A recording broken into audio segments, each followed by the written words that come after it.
Sa darating na March 22, ipagdiriwang ang World Water Day.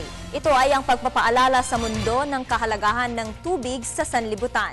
Dito sa ating bansa, ang LWUA o Local Water Utilities Administration ang mga ngasiwa para ipagdiwang ang nasabing okasyon.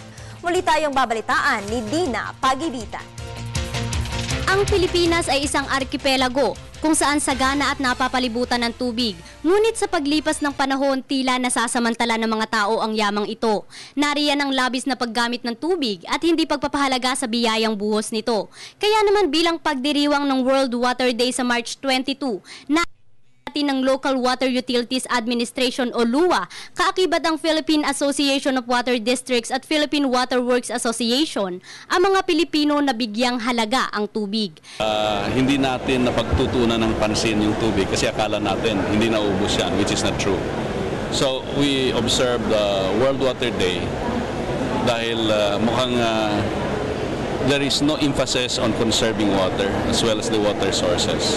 Sa temang World Cooperation, tubig para sa lahat, lahat para sa tubig, nais palawigin ng luwa ang adhikain ng Pangulong Benigno Aquino III, ang makapagbigay ng maayos na akses sa tubig sa lahat ng mamamayang Pilipino, lalo na ang mahihirap na lugar sa bansa. Bukod sa hamon ng climate change, marami pa umunong kakulangan sa ating 32 water districts upang maabot at mabigyan ng tama at malinis na tubig ang buong Pilipinas.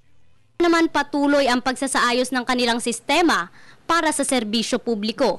Kami po sa LUA ay nangunguna dito sa pag-celebrate ng World Water Day just to highlight the importance of water as a finite resource na God-given na dapat nating alagaan kasi just like anything else, pag marami hindi mo nabibigyan ng value. Para sa Telebisyon ng Bayan, ako si Dina Pagibit.